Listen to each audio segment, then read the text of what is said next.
আসসালামু আলাইকুম এভরিওয়ান, সবাই কেমন আছো? আলহামদুলিল্লাহ, আল্লাহর রহমতে আমরা অনেক ভালো আছি। আশা করি আল্লাহ তোমাদেরকেও ভালো রেখেছে। পৃথিবীতে সুস্থ থাকা এবং সুস্থভাবে বেঁচে থাকাটা হচ্ছে আল্লাহর দেওয়া সবচেয়ে বড় নিয়ামত। তবে আমাদের বাংলাদেশে এই পরিস্থিতিতে যাদের উপরে বন্যার আসলে এইরকম কষ্টটা তারা সহ্য করছে তারাই জানে যে কষ্টটা কাকে বলে। তো আমি ব্লগের ফার্স্টেই তোমাদের কাছে অনুরোধ করব, অবশ্যই আমরা আল্লাহর কাছে বেশি বেশি দোয়া করি আল্লাহ যেন তাদেরকে সাহায্য করে এবং তাদের প্রাণ রক্ষা করে। আর আজকের ব্লগটা আমি স্টার্ট করেছি একদম সকাল থেকে। বরাবরের মতো আমি সকালেই সবসময় ব্লগটা স্টার্ট করি। আমাকে যারা সবসময় ভালোবাসা দাও আর আমার ব্লগটা যারা রেগুলার দেখো তারা জানতেই পারছো যে এগুলো কোথা থেকে আসছে। মানে আইডিয়া করলেই বোঝা যায় যে এগুলো গ্রাম থেকে আসছে। আমার ননদ পাঠিয়েছে, তারা একদম নিজেদের গরুর খাঁটি তোমার 6 কেজি দুধ, আর পাঠিয়েছে 2টা তাল, বাড়ির গাছের মিষ্টি আমড়াগুলো, আর পাঠিয়েছে জাম্বুরা। আর জাম্বুরা হচ্ছে যে আমার বড় ছেলের খুবই খুবই পছন্দের একটা ফল।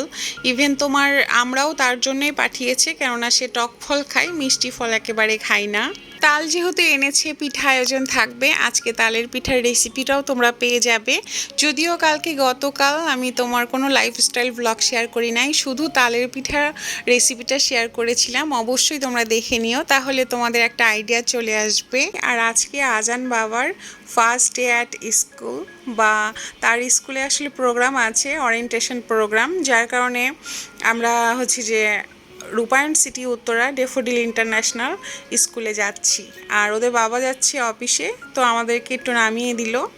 আর এই উত্তরা রূপায়ণ সিটির মধ্যে ডিআইএস বা ডেফোডিল ইন্টারন্যাশনাল স্কুল, এটা হচ্ছে যে পুরোটাই তোমার ব্রিটিশ কারিকুলামে।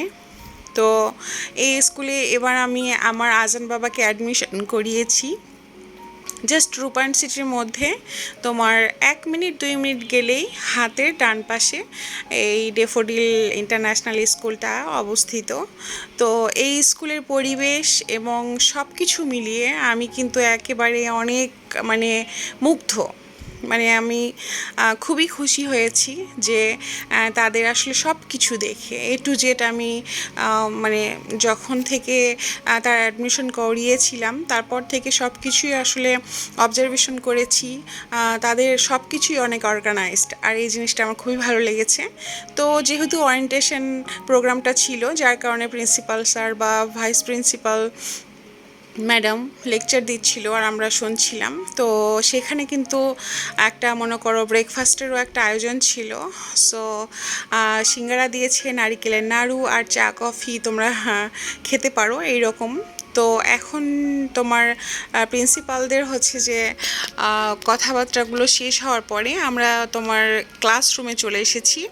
আর আমার আজান বাবা যেহেতু এবার নার্সারিতে, তো যার কারণে নার্সারির যে ক্লাসরুমটা আছে সেখানে এসেছি। এটাই হচ্ছে আজানদের ক্লাসরুম। আমি একটু একটু করে তোমাদের জন্য অনেক কিছু ভিডিও করে এনেছি যাতে আমি তোমাদের সঙ্গে শেয়ার করতে পারি। আমরা যারা উত্তরায় থাকি, বিশেষ করে ঢাকার মধ্যে, তারা যদি চাও অবশ্যই এই স্কুলে অ্যাডমিশন করাতে পারো। অনেক একটা ভালো পরিবেশ, সবচেয়ে বড় কথা এই স্কুলে একটা বিশাল বড় মাঠ আছে, যেটা আমাদের ঢাকার স্কুলে সচরাচর দেখা যায় না। তো আজান বাবার এই স্কুলে যে একটা তোমার বড় রাউন্ড একটা টেবিল থাকবে, আর চারিপাশে তোমার হচ্ছে যে কালারফুল সব কিছু চেয়ার থাকবে। এই জিনিসটা আমার খুবই ভালো লেগেছে। মানে আছে না যে গ্রুপে স্টাডি করা হয়, সেই রকম কিছুটা। আর তোমার ক্লাসরুমের সাথেই তোমার একটা আছে প্লে রাউন্ড। মনে করো এখানে এসে আছে না যে টিফিন সময় বাচ্চারা অনেক বোরিং হয়ে যায় বা খেলাধুলা করতে চায়, যেহেতু ওরা ছোট, প্লে বলো নার্সারি বলো, এইরকম ক্লাসে আসলে বাচ্চারা কিন্তু খেলতে খেলতেই লেখাপড়াটা আয়ত্ত করে। আর এখানে একটা মানে খেলার মতো একটা রুম রাখছে, এটা কিন্তু অনেক অনেক ভালো। তোমার নিচে যেতে হবে না খেলার মাঠে, তুমি এখানেই অনেকটা সময় যে মানে যতটুকু টিফিনের সময় থাকে এখানে বাচ্চারা খেলা করতে পারবে। তো আজান তারপর ওর ফ্রেন্ডরা মিলে অনেক খেলা করছিল। তারপরে আমাদের যাওয়ার সময় তো আজানও খেলা করছিল মাঠে এসে। আর এখন আমরা চলে যাচ্ছি। আর এই রূপায়ণ সিটির মধ্যে আরেকটা তথ্য, যে এখানে তোমার কখনো রিক্সা ঢুকতে দিবে না। পার্সোনাল গাড়ি থাকলে অবশ্যই যেতে পারবে, বাট হচ্ছে যে কখনো রিক্সা তোমার ভিতরে যাওয়া যাবে না। আর এখানেই তোমার হচ্ছে যে মানে এই যে রিক্সার মতো দেখতে পেলা, এটা এটা তোমার জাস্ট শুধু রূপায়ণ সিটির জন্যই এটা তোমার হচ্ছে যে বাধ্যতামূলক। বাইরের কোনো কিছু মানে রূপায়ণ সিটির মধ্যে এন্ট্রি করতে পারবে না। সো আমাদের ওরিয়েন্টেশন প্রোগ্রামটা কিন্তু অনেক ভালো ছিল আলহামদুলিল্লাহ। আজানের বইগুলো তো আমি আগেই কালেক্ট করেছিলাম, আজকে আবার কিছু কপি নিয়েছি। আর স্পোর্টস মানে ড্রেসটা থাকবে সেটা কালেক্ট করেছি, কেননা এটা বাধ্যতামূলক। বাচ্চারা যখন তোমার প্রত্যেক তোমার থার্সডেতে তাদের অ্যাক্টিভিটি ক্লাস থাকে, মানে খেলাধুলার মধ্যে সব কিছু, তো সেক্ষেত্রে তোমার এই ড্রেসটা নিতে হবে। আর এই ড্রেসটা আমার নেওয়া হয়েছিল না, এটা স্কুল থেকে নিতে হবে।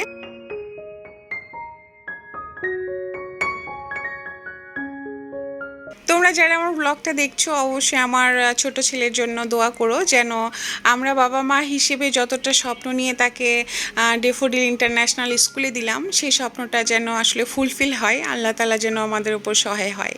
তো উত্তরার রূপায়ণ সিটি এমন একটা প্লেস, তোমার বাহির থেকে কেউ কখনো আইডিয়াও করতে পারবা না যে সেই জায়গাটা আসলে কতটা সুন্দর। মানে তুমি জাস্ট এন্ট্রি করবা আর তোমার মনে হবে যে তুমি বাইরের কোনো দেশে গিয়েছো, হয়তো সিঙ্গাপুরে গিয়েছো বা ইউরোপ কোনো কান্ট্রিতে, এইরকম লাগবে। সো আমি আসলে আমার ভিডিওতে আজকে জাস্ট স্কুলটা দেখানোর চেষ্টা করেছি, আমি নেক্সট কোনো একটা দিন অবশ্যই রূপায়ণ সিটি পুরোটা ঘুরে দেখানোর চেষ্টা করব।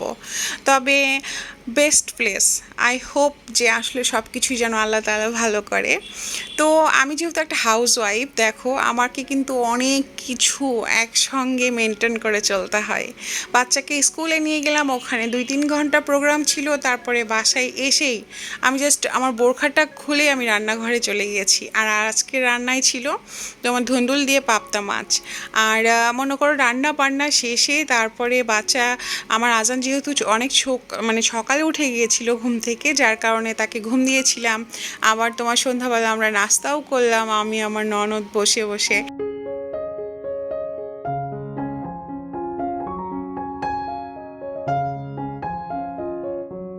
তারপরে আমার ছোট ছেলে ওর চাচুর সঙ্গে গিয়েছে পার্কে খেলতে।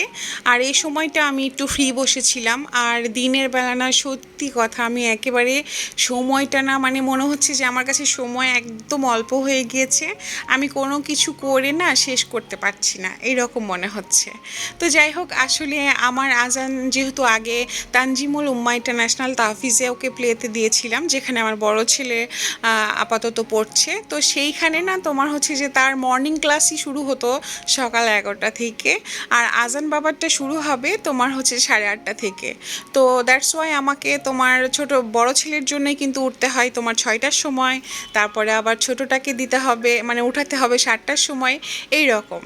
তো আসলে ইনশাল্লাহ আমার রুটিনটা একটু চেঞ্জ হয়ে যাবে বরাবর, মানে চলাফেরা করতে করতে। তো আমি যেহেতু ফ্রি বসেছিলাম, তো ভাবলাম যে আমার রুমের আসলে বেডশিটটা চেঞ্জ করতে হবে। তো ভাবলাম যে আগে আমি বেডরুমটা তারা আস্তে আস্তে গুছিয়ে নেই, কেননা তারা আসলে আবার সেই বিছানায় উঠে তোমার হচ্ছে যে টম অ্যান্ড জেরির মতো জাম্পিং জাম্পিং খেলা শুরু করে দিবে।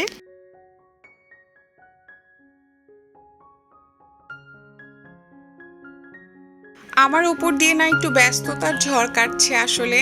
প্রথমে গেলাম রাজশাহী, রাজশাহী থেকে আসার পরে শাশুড়ি আম্মা আসলো, তারপরে শাশুড়ি অপারেশন হলো। আর তারপরে তো আসলে জুলাই মাসটা হচ্ছে, আগস্ট মাস কেমন যে গেল আমাদের বাংলাদেশের ওপর, এটা আমরা সবাই জানি। আর এখন আবার বন্যার এই প্রকোপ, আসলে সব কিছু মিলিয়ে যদিও নিজের উপর না গেলে নাকি বোঝা যায় না, এটা আমি মনে করি একেবারে ভুল কথা। দেশের জন্য হচ্ছে বা অন্য জেলার মানুষ কষ্ট পাচ্ছে, সেইখানে কিন্তু কষ্টটা আসলে সমপরিমাণ, এই রকম আমার তো মনে হয়। কেননা মনে হয় যে একটা আতঙ্ক, বা ইস তারা কষ্টে আছে, মানে কোনো কিছু বলেছি আমি এর আগের ব্লগেও যে কোনো কিছু করতে আসলে মন বসে না, এই রকম। তো যার ফলে আসলে অনেক কাজই আমার একটু অগোছালো হয়ে গিয়েছে, সেগুলো আমাকে আস্তে আস্তে গুছিয়ে নিতে হবে। আর বেশ কিছুদিন ধরে আমার খাটটা পরিষ্কার করা হয়েছিল না, তো আমি বেডশিটটা তোমার হচ্ছে যে ফেলানোর আগে আমি জাস্ট খাটটা আগে পরিষ্কার করে নিলাম। আর প্রচণ্ড রকম ধুলা পড়ে আসলে। এই যে আমি আজকে ক্লিন করলাম, তোমার মাঝখানে একদিন হয়তো বা ক্লিন করা লাগবে না, তারপরে দেখতে পাবো যে অনেক ধুলো পড়ে আছে এইরকম। আর তাছাড়া আমার তো আসলে বেডরুমটা একদমই রোড সাইডে, যার ফলে অনেক রকম মানে ধুলাবালি সবসময় আসতেই থাকে।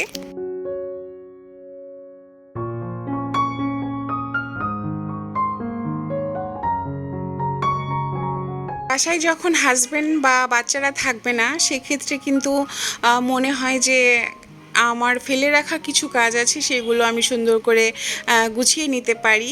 আর বাচ্চারা বাসায় থাকলে মেন ফোকাসটাই থাকে তাদের ওই দিকে। ধরো দুই ভাই মারামারি করলো বা খেলাধুলা করছে বা টিভি দেখছে, কি হয় না হয়, তখন না নিজেকেও মনে করো আছে না যে তাদের ধান্দায় রাখতে হয়। আর তারা একটু তোমার একটু বাইরে গেলে বা স্কুলে গেলে কাজগুলো গুছিয়ে নিতে আমার কাছে অনেক সহজ হয়ে যায়।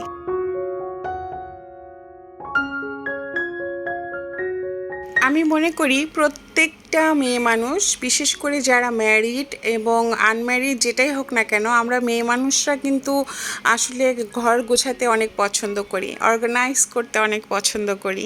বাট আসলে যার বাসায় ছোট বাচ্চা আছে সেই আমার বেদনাটা বুঝবে।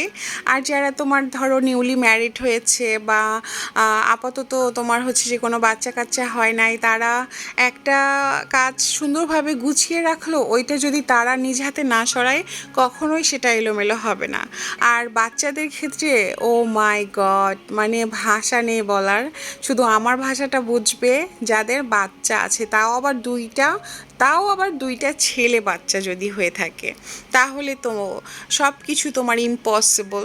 সুন্দর করে অর্গানাইজ করে রাখা একেবারে ইম্পসিবল। তারপরেও যতটুকু পারি চেষ্টা করি সুন্দর করে আমার সংসারটাকে পরিপাটি করে অর্গানাইজ করে রাখতে।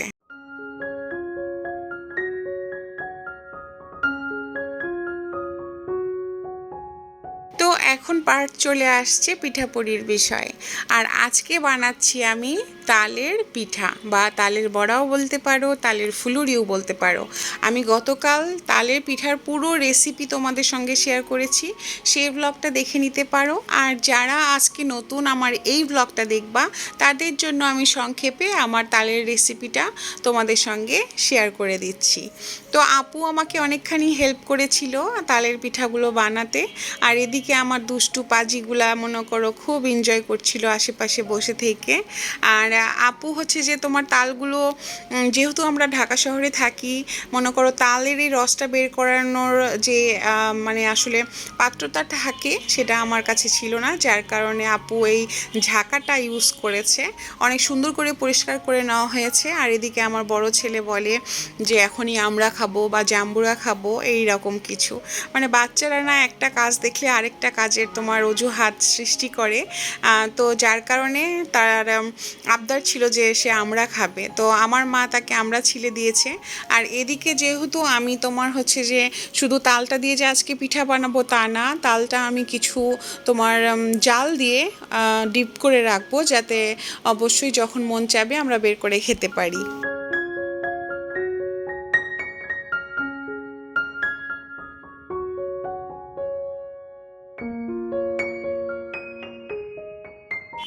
এদিকে আমার হাজব্যান্ড মশাই নিয়ে আসছে বাজার, আর তাকে আমার দেয়া ছিল অনেকগুলো বাজারের লিস্ট, চাল, তেল এবং আমার নারিকেল ছাড়া আজকে পিঠাই হবে না। আর এদিকে তোমার মুরগির মাংস নিয়ে আসছে, পেঁয়াজ নিয়ে আসছে। আর আমার ছোট ননদ হাসতেছিল যে এই তো তোমার সব কিছু চলে আসছে। আসলে বাসায় নারিকেল ছিল না, আর সচরাচর নারিকেল কিনে আমরা খুবই কম খাই। আমার মা সব সময় রাজশাহী থেকে নারিকেল নিয়ে আসে। মানে এই প্রথম যে মনে হলো যে নারিকেল কিনে নিয়ে আসছি, আর একটা সুজিও কিনে নিয়ে আসছে, কেননা আজকের নারিকেল পিঠাটা হবে সুজি দিয়ে।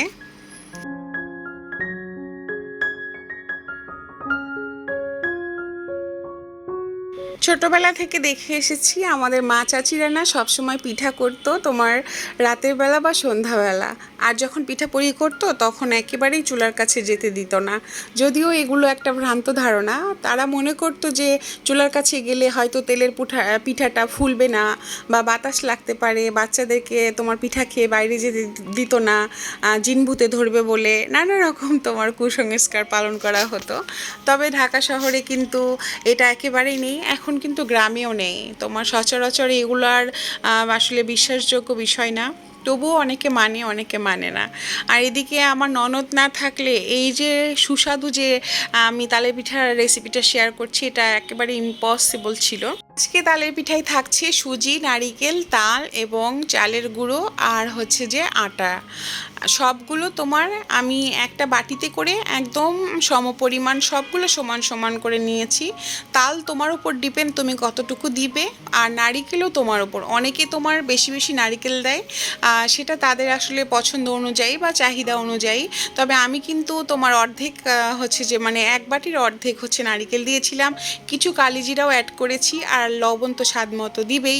মানে সব কিছু একসঙ্গে মিশিয়ে একটা মনে করো নরম একটা ভাপ আসবে। আর যারা একটু শক্ত টাইপের খেতে পছন্দ করো তারা হয়তো বা মানে কোয়ান্টিটিগুলো বাড়িয়ে দিতে পারো, বাট আমাদের জন্য এটাই পারফেক্ট ছিল। পানি একেবারেই অ্যাড করি নাই, শুধু সুজি যখন দিলাম তখন একটু একদম গরম পানিটা অ্যাড করবে যাতে সুজিটা ফোলা না পর্যন্ত। আর এই যে দেখো আমি বাকি তালটুকু সুন্দর করে রেখে দিলাম, একদম এটা ফ্রোজেন থাকবে, তোমার যখন মন চাবে তখনই তুমি বানিয়ে খেতে পারবে। আর আমার পিঠাগুলো আলহামদুলিল্লাহ এত ভালো হয়েছিল, মানে দেওয়ার সাথে সাথে না অনেক সুন্দর করে ফুলতেছিল। অনেকে বেকিং পাউডার ইউজ করে, অনেক কিছু ইউজ করে, আমি কিন্তু কোনো কিছু একেবারে ইউজ করি নাই। বা হচ্ছে যে তুমি দারচিনি বা এলাচ, দারচিনি না এলাচের গুঁড়ো অ্যাড করতে পারো যদি তোমাদের মনে হয় যে না আমরা অন্য একটা ফ্লেভার চাচ্ছি, দেন তোমরা ইউজ করবে। আমি করি নাই, কেননা আমার কাছে মনে হয়েছে যে তালের পিঠা শুধু তালের স্মেলই থাকবে, আর কোনো কিছু কোনো প্রয়োজন নেই। আলহামদুলিল্লাহ পিঠাগুলো অনেক সুন্দরভাবে হয়ে গিয়েছে, তবে প্রথমে তোমার তেলগুলো না অনেক তেতে গিয়েছিল, যার কারণে একটু ডার্ক কালার আসছে। সেটা আমার ছেলেকে দিলাম, তারপরে পরের বাটিটা দিলাম দেবরা শাশুড়িকে। আর শাশুড়ি মা খেতে চাচ্ছিল না, যেহেতু আমার শাশুড়ি মার অপারেশন হয়েছে, যার কারণে মা খুব ভয় পাচ্ছিল যে মিষ্টি পিঠা খেলে যদি কিছু হয়। তো আমি বললাম মা বছরের নতুন ফলের নতুন পিঠা অন্তত একটা পিস খান, কিছুই হবে না। মানে আমি অনেক জোর করেছি, ইভেন আমার দেবরও বলছিল যে মা তুমি খাও, কোনো প্রবলেম হবে না।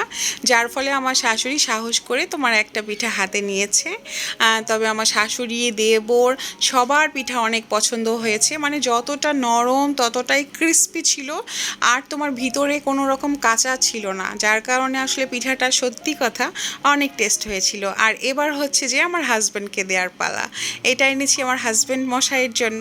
আমার হাজব্যান্ড আবার অবশ্য মিষ্টি জাতীয় খাবার খুবই কম খায়, তবে আমি যেহেতু বানিয়েছি না খেলেও তাকে জোর করেই খাবো, এরকম অবস্থা। সো আমি তোমাদের সঙ্গে আজকে এই পিঠার রেসিপিটা শেয়ার করলাম, তোমাদের কেমন লেগেছে অবশ্যই জানিও, আমার ব্লগটা কেমন লেগেছে জানিও।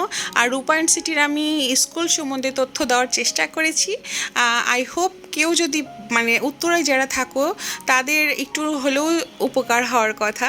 সো তোমরা ভালো থেকো, নেক্সট কোনো ব্লগ নিয়ে আমি আবার আসবো। দোয়া করো ভালো থেকো, এবং যারা বন্যা কবলিত মানুষ তাদের সাহায্য করো, যেভাবেই পারো না কেন সাহায্য করো।